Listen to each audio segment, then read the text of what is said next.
Եվրոպայի խորհրդի խորհրդարանական վեհաժողովի նախընտրական պատվիրակությունը, որը մայիսի 11-ից 12-ը գտնվել է Երևանում, հայտարարություն է տարածել շեշտելով, որ 2026 թվականի հունիսի 7-ին Հայաստանում կայանալիք խորհրդարանական ընտրությունները պետք է անցկացվեն վախից, անհարկի արտաքին ազդեցությունից և վարչական ռեսուրսների չարաշահումից զերծ միջավայրում։ ԵԽԽՎ պատվիրակությունը մասնավորապես մտահոգություն է հայտնել Հայաստանի քաղաքական և տեղեկատվական դաշտի վրա ազդող արտաքին միջամտության ավելի ու ավելի բարդ և համակարգային բնույթի վերաբերյալ։ ԵԽԽՎ պատվիրակությունը նաև Հայաստանի իշխանություններին կոչ է արել ակտիվացնել արտաքին միջամտությունից պաշտպանվելու և բոլոր մասնակիցների համար հավասար պայմաններ ապահովելու ջանքերը։ Հայտարարության մեջ պատվիրակությունը ողջունել է Հայաստանի իրավական և կարգավորող շրջանակը անտեղի ազդեցությանը հակազդելու համար։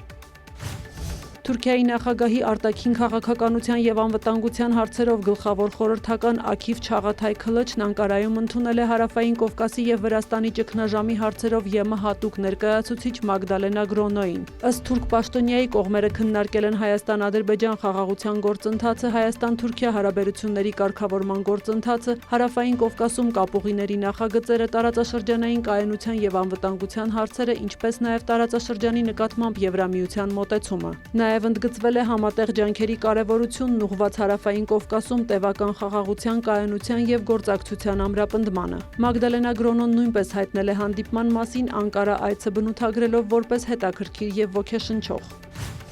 ԱՄՆ նախագահ Դոնալդ Թրամփը երրորդյա պետական այցով ժամանել է Պեկին, որտեղ նրան դիմավորել են մեծ շուքով։ Թրամփին ողջունել է Չինաստանի փոխնախագահը։ Երկրի նախագահ Սի Ցзինպինի հետ բանակցությունները նախատեսվում են մայիսի 14-ին։ Սա ԱՄՆ նախագահի առաջին այցն է Չինաստան վերջին 9 տարվա ընթացքում։ Նախատեսվում է, որ կողմերը կքննարկեն Վաշինգտոն-Պեկին հարաբերությունները, առևտուրը, Իրանի շուրջ իրադրությունը, համաշխարհային խաղաղությունը։ Դոնալդ Թրամփին ուղեկցում են ամերիկյան խոշորագույն ընկերությունների ղեկավարները։ ԱՄՆ նախագահն այցից առաջ հայտարարել էր, որ կխնդրի Սի Ցзինպինին բացել Չինաստանի շուկան ամերիկյան ընկերությունների համար։ Պեկինը հայտարարել է, որ ողջունում է ԱՄՆ նախագահի այցը և ցանկանում է ընդլայնել գործակցությունն ու լուծել տարաձայնությունները։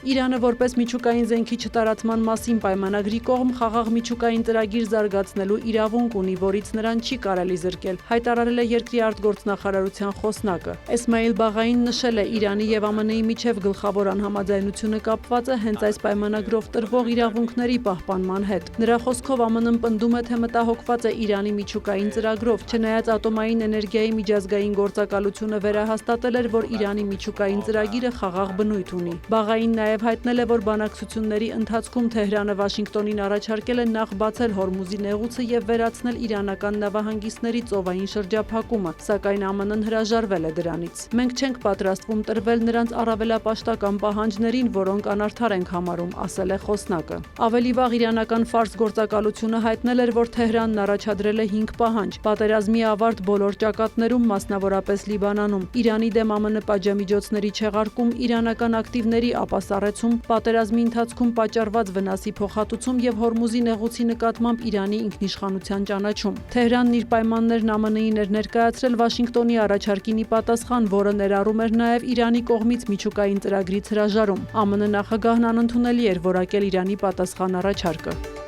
Սյուզաննա Չրաղյան, լուրեր։